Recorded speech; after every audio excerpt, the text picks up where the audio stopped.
Halo sahabat Platinum, balik lagi bareng gua Mr. Platinum, dan kali ini kita akan review farm yang ada di belakang saya ini dan juga ngobrol-ngobrol sama yang punya farm ini. Sebenarnya nggak perlu saya rahasiain karena di thumbnail pasti muncul mukanya gitu ya. Tapi mungkin kalian nggak terlalu familiar, loh kok farmnya si orang di thumbnail itu kok berbeda gitu. Nah, alasannya adalah karena ini adalah farm barunya dia. Ini nggak lagi disebut sebagai farmnya Quality Goldfish, tapi ini kalau saya nggak salah ya, ini farmnya namanya itu adalah CCB, Cantik Cakep Banget Farm. Wah, jangan dipanjangin dengan yang lain, karena artinya beda nanti. Nah, nanti saya akan ngobrol sama dia sambil kita jalan ke sini. Kita akan ngobrol sama dia sebenarnya konsep farmnya ini seperti apa. Lalu juga kita sambil akan ngobrol sama dia, kita review farmnya dan juga kita review goldfish yang ada di sini. Itu sebenarnya goldfish dari mana aja sih, gitu kan? Nah, kita ke sini yuk. Nah, sambil kita jalan, kita akan ke sana. Kita sambil review. Ada beberapa jenis ikan yang ada di sini. Nah, kalau di sini kita bisa lihat rancu-rancu yang, wah ini sih rancu-rancu yang lumayan gede-gede loh. Warnanya juga oke ya. Struktur bodinya juga ya oke, dan dikatakan bahwa ini kebanyakan lokal-lokal sih katanya. Lalu juga yang di sini, ini juga goldfish yang dikatakan lokal Indonesia. Ini oranda ya. Orandanya juga banyak yang masih kecil, jadi yang mau cari size junior atau baby di sini juga banyak. Nah, yang menarik nih, saya itu sering ke farmnya dia di Quality Goldfish, tapi baru kali ini saya melihat sini ada goldfish yang bukan untuk show. Ini kan goldfish yang menggemoy-gemoykan para penghobi gitu, goldfish mutiara seperti ini. Nah, dia ternyata di CCB Farm ini dia juga punya nih goldfish ya. Ini orangnya kabur lagi nih. Kok? Jangan kabur. Dari tadi gua ngejarin dia. Oke. Gus. Sinilah. Agus. Kasih garam. Emang gitu kalau ngobrol sama dia tuh. Nggak bisa fokus cuma di obrolan gitu. Berapa? Nah, Koko Renza. Halo Jangkung Men. Lu baru pertama kali masuk YouTube ya Platinum ya? Iya. Iya. Kenapa? Kali ini kan farm baru lu. Ini farm baru lu, sambil kita nanti nge-review. Kalau boleh tahu nih ada apa aja nih di sini? Banyak ikan. Ikannya apa aja? Komplit. Ryukin ada, demekin ada, rancu ada, mutik ada, hampir semua ada. Kenapa kali ini? Gue kan sering ke farm lu ya, yang lama ya, yang di Parung itu. Ini pertanyaan awal gue nih. Kenapa yang kali ini itu ada goldfish yang mutiara kayak gitu? Bicara gue juga beda bro. Nah, kenapa tuh? Lu lihat. Bulat ya? Ya, bulat Hah? banget. Bulat banget mutiaranya. Ini grade-nya mahal punya, tapi gue jual 200.000. Buat ekspor. Oh, Kan sekarang quality udah ekspor. Import sendiri, ekspor sendiri. jadi fokus yang mutiara ini buat ekspor. Ekspor. Kalau lokalan mau beli juga bisa. Bisa. Oh, jadi permintaan yang kayak gini banyak ya di luar? Buat ekspor tuh. Kalau ambil semua gue jual ekspor. 15-20 Aussie lah. Oke. Itu alasannya ya. Nah, sebelum kita lebih mendalam nih membahasnya, kalau boleh tahu nih ikan-ikannya, kalau biasa kan orang tahu quality itu banyak mengambil ikan dari luar gitu ya. Yang kali ini dari mana CCB? CCB 60%. Sisanya dari Maya Rizka, ada farm-farm TA, banyak banget. 60% itu lokal Indonesia? Lokal bikinan gue sendiri. lokal bikinan lu. Nah. Sisanya baru farm-farm yang lain, tapi Indonesia doang. Ya Indonesia. Luar negeri gak ada? Nggak ada. Gak ada. Kenapa? Itu rukin. Suruh customer aja. Kenapa?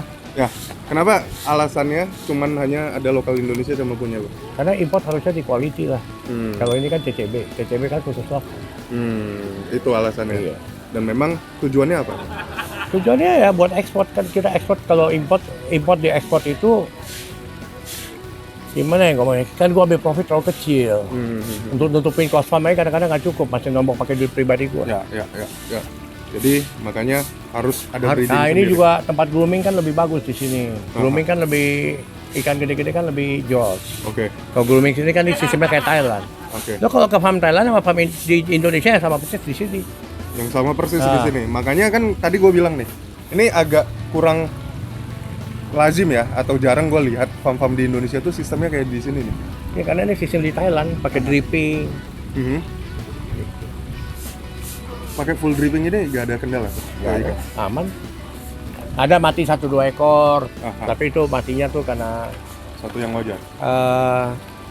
mungkin pegawai masuk kaki lupa kasih garam. Oh. Kan bakterinya kadang-kadang beda. Oke. Kayak kemarin A03 juga. Tapi kalau sini mati, pindah kolam dikasih obat, besoknya langsung sehat, Oke. nggak ada yang sakit. Akhirnya bagus banget ini. Mati 1-2 ekor wajar lah farm gede-gede. Tapi yang kalau mati lewat dari 2% kagak, saya 1%. 1% aja kurang, 0,5%-an lah jadi mati. Hampir sama sekali nggak ada. Oke. Nah, kalau sistem ini artinya hanya bisa dilakukan di farm atau penghobi di rumah juga bisa melakukan sistem ini? Bisa, tapi kan boros air mereka. Oh. Kalau di sini kan kita buang, kita mau bikin apa sumur resapan. Jadi air masuk ke sini buang ke sumur resapan. Itu Jadinya memang ada treatment yang berbeda antara farm dengan penghobi di rumah. beda. Kalau hobi di rumah tuh harus pakai JPD Matala, nah, itu harus wajib. Pakai Helex.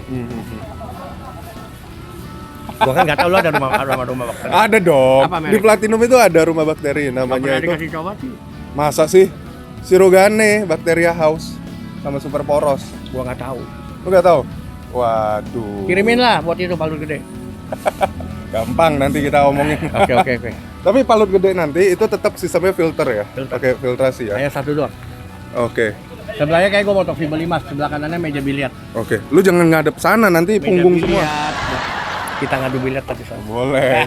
Cuman lu jangan ngadep sana mulu. Oke. Punggung semua. Nah, gini. Kalau gua ngebahas, artinya kalau untuk farm gede, ya kalau lu bangun semua filtrasi satu pasti modalnya terlalu besar Iya. juga ya. Kayak di farm lama tuh 6 miliar duduk ya. Oke. Farm lama 6 miliar. Aha, ah.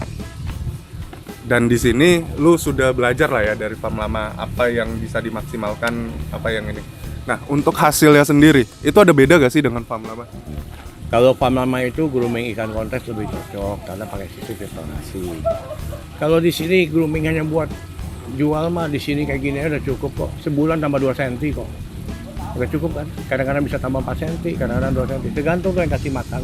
Oke. Porsinya kayak gimana. Lo kalau 2 minggu yang lalu lihat ikan di sini kecil-kecil.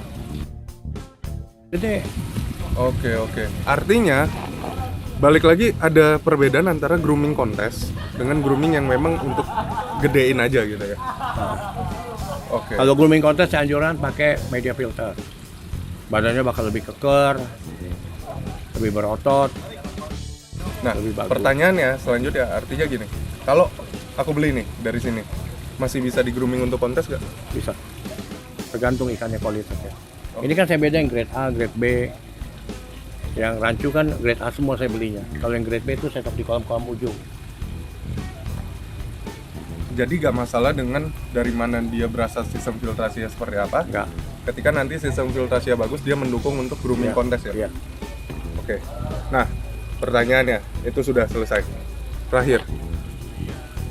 Peletnya JPD Mizuho gak?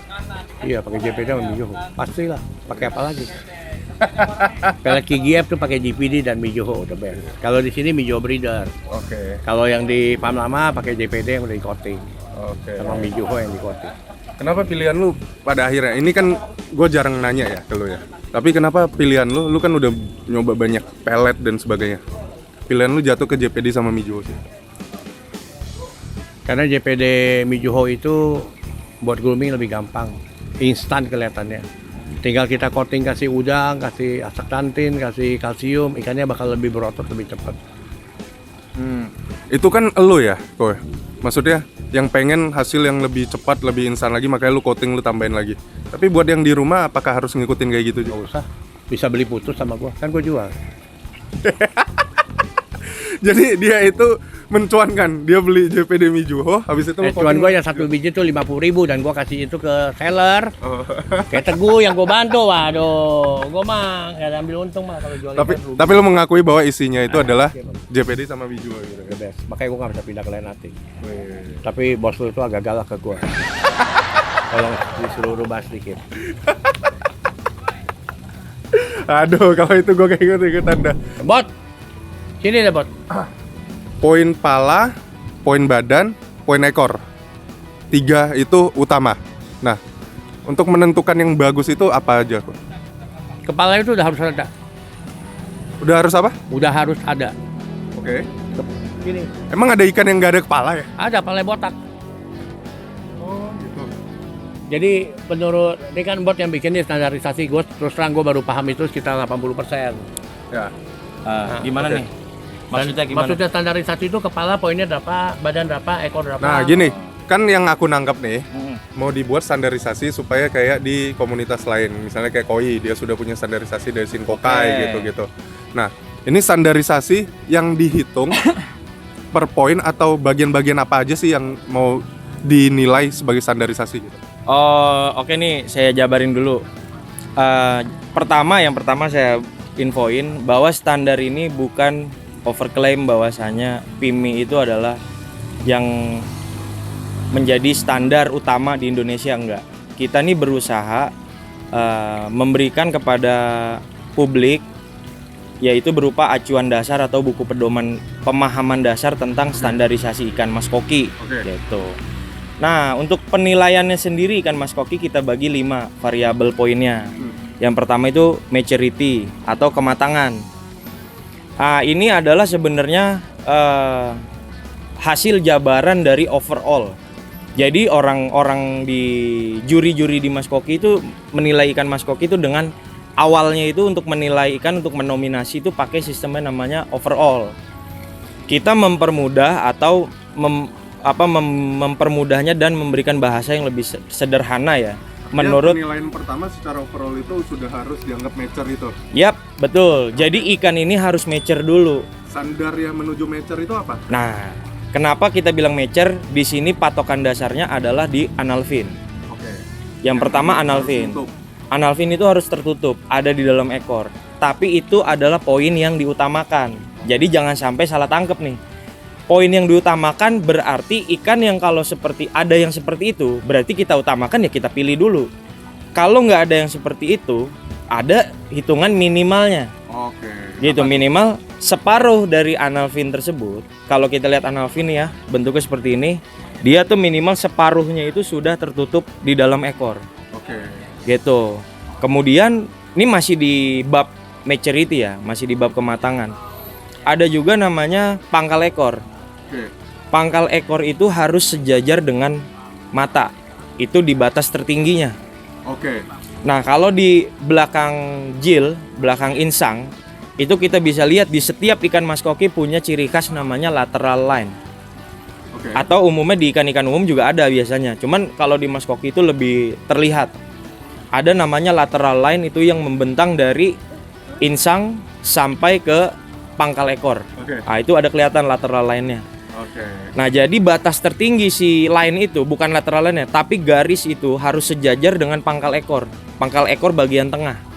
Jadi apabila dia terlalu tinggi dari mata, itu akan mengurangi penilaian atau bahkan dia akan kalah dari poin maturity-nya. Gitu, dia akan berkurang tuh poin dia karena pangkalnya terlalu tinggi, akan mempengaruhi gaya renangnya nanti biasanya. Kalau udah gede. Atau matanya pangkal itu lebih rendah dari mulut. Oke, itu kan di poin mature. Ya, betul. Setelah mature apa lagi? Setelah mature kita bisa lihat langsung di 4 poin selanjutnya ada body. Bodinya itu harus gimana? Body itu proporsionalnya itu proporsinya antara yang atas dan yang bawah itu harus seimbang. Seimbangnya itu artinya Anggaplah kopi kan bulat. ya. Ininya betul. nggak boleh ada yang kayak gini gitu. Betul. Jadi gini, kenapa kita lihat dari segi maturity dulu dan dari tadi kita bilang garis lurus tadi, tujuannya untuk itu. Ketika bodinya kita belah dua, body dengan bagian atas ham sampai ke bawah itu kan kalau lurus sejajar, kita bagi dua, itu hasilnya bisa kita lihat tuh. Sama gitu. Gitu. Jadi perutnya nggak boleh lebih terlalu turun, hamnya terlalu dominan di atas gitu. Nah itu nggak boleh. Artinya secara vertikal ke atas ataupun vertikal ke bawah itu nggak boleh ada yang terlalu mendominasi. Betul. Secara ke samping, ke horizontalnya juga nggak boleh terlalu ada yang mendominasi. Betul, harus pas. Oke. Gitu. Oke, body terus Kemudian ke vintage deh. V-neck. Sebelum kepala kita ke vintage dulu. Kita lihat dulu vintage itu apakah vintage-nya nggak cacat ya. Cacat itu kan apabila si pelvic fin yang di bawah perut itu dia berjumlah 2. Kalau cacat tuh berjumlah 1. Oke. Nah, kalau dia harus 2 jumlahnya. Terus pectoral fin-nya yang sirip dayung itu harus jumlahnya juga 2. Anal fin-nya, nah ini biar kawan-kawan nggak salah juga, anal fin itu boleh 2, boleh 1. Oh gitu. Boleh 2, boleh 1. Bukan standarnya 2 ya, Pak? Ada 1 saja. Gitu. Jadi ikan koki pada zaman mungkin ya beberapa tahun sebelum ini anal fin itu ditetapkan harus 2. Tapi ternyata di zaman sekarang nggak semua ikan yang bagus tuh anal finnya 2. Artinya gini, begitu anal finnya 1 itu bukan dianggap ikan cacat. Betul. Asal Masih bisa bersaing Ya. untuk Grand Champion ya dong. betul. Asalkan ada di tengah, center. Oke. Nah gini, kita bikin standar ini, kita kasih bahasa namanya yang pertama diutamakan. Apabila dia punya analfin 2, itu akan kita utamakan om. Tapi kalau dia analfinnya 1, yang lainnya semua 2, dia doang 1, ya kita tidak pilih analfin yang 1. Kita akan utamakan yang 2, tapi dilihat dari overall, tadi lagi, maturity-nya dari semuanya gitu. Oke, tadi udah mature, body, fin, kepala sekarang. Betul. Nah, fin kita tambahin, yang penting semuanya nggak boleh adanya cacat ya, nggak boleh ketekuk atau ada yang patah, ada yang apa segala macam itu nggak boleh. Baru kita ke Ini kepala. termasuk buat apa namanya? Dorsal. Dorsal. Iya, dorsal tuh harus tegak. Ya dia mungkin ada diutamakan yang tegak, memang dan tulang-tulangnya itu kokoh. Oke. Gitu. Oke. Kemudian kalau kita bicara kepala ya, nah kepala nih agak sensitif nih om. Nah, yang one-nya banyak atau yang gimana nih? Jadi kita lihat dulu kepala itu kan ada karakter ikan yang memang macam-macam. Ada kalau di rancu ada buffalo, ada hybrid, ada lion chu. Untuk kepala yang ada yang jambula kriwil kecil, ada yang besar-besar. Kita tidak mempermasalahkan itu. Yang kita hitung di sini adalah tingkat kerapihannya om. Oke. Jadi si kepala ini jambulnya tuh rapi, nggak berantakan. Jadi ibaratnya lu kalau ke tukang potong rambut, lu mau bikin rambut kayak gimana pun yang penting rapi. Ya, Nah. mau spike boleh, mau big ribo boleh. Betul. Gondrong boleh, kayak lu kan boleh. Kita kan rambutnya beda-beda. Benar. Ikan koki juga beda-beda. Ada cherry head. Benar. Emang selama ini itu jadi pertentangan gitu? Selalu apapun jenis kokinya selalu ada perdebatan di situ. Di bagian rambut. Di bagian kepala. Iya, maksudnya bagian Iya, betul. itunya. Bagian jambulnya. Itu ada yang dibilang karakternya si ini jambulnya seperti ini, ada yang karakter ini seperti ini. Jadi menurut saya terlalu luas untuk kita jabarkan satu-satu. Makanya kita ambil kesimpulan yang dihitung adalah tingkat kerapihannya. Oke, itu udah 4. Yang terakhir apa? Ada 5 tadi poinnya kan? Body, kepala, vintage. ekor. Ya, yang terakhir ekor tuh masuk ke vintage. Yang terakhir ini adalah impresi. Terus itu apa? Maksudnya gaya renangnya. Nah, kurang lebih kalau impresi saya jabarin nih. Saya jabarin secara kata-kata ya, secara kalimat ya. Kita karena kan biasanya harus lihat gambar ya kan. Harus lihat video lah untuk impresi ini. Tapi saya coba jabarin dengan kata-kata. Ikan yang dengan impresi gaya renang baik itu adalah ikan yang tidak berenang di atas saja, berdiam diri di atas atau berdiam diri di bawah, atau ikannya diam aja. Dia itu harus aktif berenang mengelilingi akuarium. Oke, kalau ikan yang lain tuh misalnya ke arwana atau lohan itu Ya. mental ya?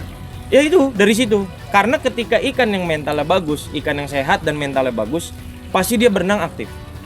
Dia berenang aktif, dia mengelilingi ya, kita sebutnya mengelilingi akuarium. Dia seakan-akan tuh ya memang perform. Dengan semua sirip-siripnya itu terbuka. Istilahnya kalau ya itulah di performanya dia semua terbuka, terlihat gitu. Oke. Dan ini supaya menghindari subjektivitas yang tadi ya. Iya. Sampaikan bahwa ikannya aktif, berenangnya juga sewajarnya ikan itu berenang cantiknya. Betul. Bukan yang tadi kan aktif, kalau mau ngomong aktif kan Itu sih bukan aktif sih Om sebenarnya. Itu lebih ke arah dia itu mungkin stres atau ada proporsi badannya yang akhirnya merubah gaya renangnya dia. Oke. Kayak tadi, Nah, apakah si pangkal itu terlalu tinggi atau pertanyaan terlalu terakhir gua bawah? adalah, apakah ini distandarisasi juga nanti untuk kalian bikin kontes offline juga? Bakal. Justru memang ini dasarnya kita bikin dari kontes offline Om. Dasarnya memang dari kontes Jadi ini offline. bukan cuma penilaian di online doang. Mau bikin Platinum Cup. Bukan. Boleh dong. Boleh. Kita bicarakan di luar video. Iya. Tapi kita bilang kontes maksudnya lebih fair. Daripada salah satu, gua nggak bilang kontes mana karena itu kan nggak boleh, benar nggak? Ya. Daripada kontes yang memenangkan hanya sebuah pihak karena buat kepentingan sesuatu. Nah, gua sebagai orang luar dan gua gak berpihak ke siapapun ya. Iya. Maksud gua gini. Apakah setiap kali kalah kita akan menganggap bahwa kontes itu gak fair gitu? Enggak. Bukan gitu. Kalau ikan gua kalah, tapi ikan yang lain lebih bagus, gua mau beli kok ikannya. Lebih bagus itu selera lu atau memang Ya menurut standarisasi. standarisasi? Benar nggak? Ya makanya fungsinya ada standarisasi ini, adanya pedoman ini, tujuannya yang pertama ya salah satu itu. Ketika ada orang protes, kok ikan yang kita menangkan tidak sesuai dengan standar. Nah, itu boleh protes karena kita memang ada sesinya. Jadi setiap kita punya kontes online atau kontes offline atau event kontes lah bahasanya, kita memang harus bisa memberikan waktu atau meluangkan waktu kepada seluruh peserta yang mereka notabene-nya sudah bayar, ke kita sudah daftar. Mereka berhak dapat perlakuan seperti itu dari kita. Artinya lu berkata kalau kontes lu nanti itu bisa diprotes sama peserta? Bisa? Wajib diprotes Om, bukan bisa. Gua tuh Karena kalau 100 peserta 100 orang protes lu gimana? Gini, misalnya ada orang komplain dan ini emang kesalahan dari judge kita. Heeh. Nah, itu apa yang terjadi konsekuensinya? Konsekuensinya kan gini, kita judge ini yang menilai di sini, kita kan dewan juri ini terpisah dari organisasi kita. Om. Dia tidak bisa disetting bahkan oleh orang kita sendiri. Oke.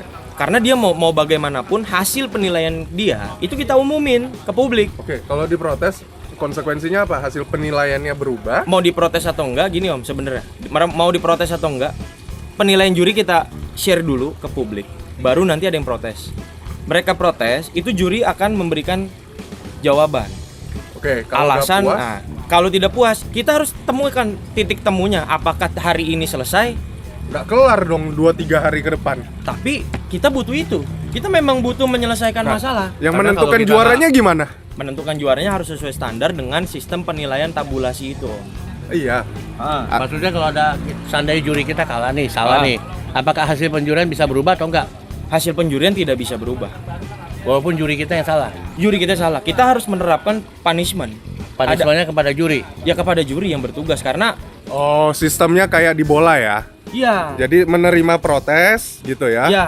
Tetapi tidak mengubah hasil. Betul. Cuman juri wasit ya yang dianggap salah dalam penilaian internal itu akan di punishment. Misalnya tidak bisa jadi juri di next event gitu. Ya, mungkin kurang lebih anggaplah dia dapat punishment, dia downgrade.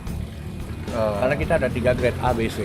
Ya, karena kita juga mewadahi si juri ini membuat sebuah organisasi juga. Oh, artinya sorry, kan tadi kita belum kenalin. Asosiasi baru lu apa sih namanya? Perkumpulan Ikan Mas Koki Indonesia, PIMI. PIMI. Ya, Itu juga akan membuat standarisasi juri, ada kurikulum untuk juri juga. Iya, betul. Ada pelatihan khususnya, ada sertifikasi buat juri yang nanti akan belajar ke kita. Kita siapin fasilitasnya, kita wadahi misalkan di tiap-tiap farm kayak di CCB gini. Ya, nanti juri-juri itu yang akan mau jadi juri kita training di sini. Kita cari ikan yang sesuai dengan standar kita berikan pemahaman itu kepada calon-calon juri. Gratis kok. Oke. Siapapun boleh jadi juri, siapapun bisa jadi juri. Oke. Gua rasa kita cukup jelas soal kontes dan sebagainya. Yang terakhir Riko, lu kan farm iya, penghobi juga iya, groomer juga iya. Trader juga iya, eksporter iya, Ya, importer iya, semuanya breeder lu iya, lah. semua gua. Intinya Mas Koki hampir lengkap lah lu, to Z dah, lu udah bisa supply semuanya. Kalau orang mau bersaing sama lu, bukan untuk bisnis lu ya, untuk di kontes. Kan kita juga gak bisa pungkiri bahwa lu selalu berhasil lah. Ya selain, Ada banyak yang lebih bagus dari gua. nah, apa sih yang harus mereka lakukan gitu? Keluar modal lah. Keluar modal buat apa aja? Buat beli ikan, fasilitas. Fasilitas itu termasuk akuarium, fiber yang bagus. Jadi memang nggak bisa dengan kita modal kecil itu menjadi suatu yang besar gitu kan? Agak susah ya kalau saya bilang. Bisa nggak, Bot? Bisa. Kalau bilang bisa pasti bisa. Bisa, Karena- tapi butuh ya. butuh mata yang luar biasa, skill grooming yang tinggi banget, itu baru bisa. Dengan modal kecil dapat hasil yang pasti. Kalau lu boleh list nih kok 1, 2, 3 selain faktor genetik ikan ya, apa aja yang menurut lo itu jadi faktor-faktor utama yang harus semua pecinta ikan hias yang mau masuk kontes itu bisa? Pertama genetik. Ya kan selain Nah, genetik. kedua makan. Makan. Ketiga, tempat dia berada itu filternya sekuat apa. Yang keempat, kasih sayang lu terhadap ikan tuh kayak gimana. Kasih sayang itu gak boleh lepas ya? Iyalah. Karena lu sayang nih ikan, lu perhatiin ikan juga tahu kalau lu sayang sama dia. Ya maksud gua apa namanya, tadi kan lu bilang pakan, lalu filtrasi dan sebagainya. Artinya sekarang kita bisa ngomong bahwa filtrasi itu penting selain untuk si kehidupan si ikan ya. Maksudnya gua kasih sayang tuh kayak gini. Kalau lu nggak sayang sama tuh ikan, lu pasti malas water change. Ya. Itu salah satu maksud gue yang diutamakan dalam waktu kasih sayang, benar nggak, Bos? Contoh nih, kita sayang nih ikan, kita sering water change, chamber 1 dicuci, ikan pasti lebih jarang nggak sakit. Karena amonnya kan ngumpul semua di chamber 1. Berarti nggak gimana maksudnya gue? Itu termasuk salah satu bentuk kasih sayang. Contoh lu lihat ikan kegemukan, ya lu makannya dikurangin dikit. Kekurusan bagian perut, ya dikasih pakan yang menggedekan perut, contoh mijuho. Berarti nggak? Itu yang menurut gue tuh kasih sayang ke ikan. Ikan sakit, buru-buru diobatin. Kadang-kadang gue lihat hobis ikan sakit, bro, besok aja deh gue obatin, gue habis pulang kerja capek. Keburu mati kan lo. Ya, Ikan kalau lagi sakit langsung lo obatin, pasti angka kematiannya sangat kecil. Bener nggak, Bos?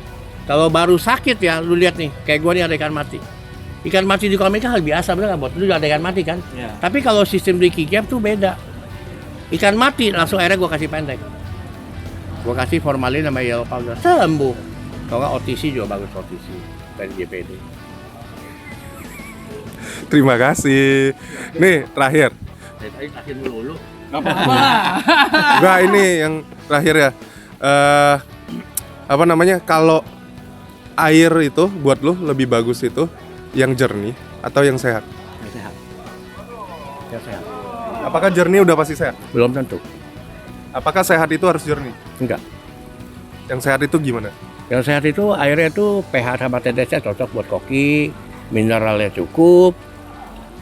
Karena air itu bisa jernih kalau pakai filtrasi yang kuat, yang bagus. Contoh di sini airnya jernih nggak? Jernih banget, sehari makan 5 kali. Ya. Kenapa? Karena airnya emang bagus dan jernih. Dan lu dripping terus kan? Nah, keluar 24 jam ini dripping. Jarang ada farm Indonesia dripping 24 jam ya.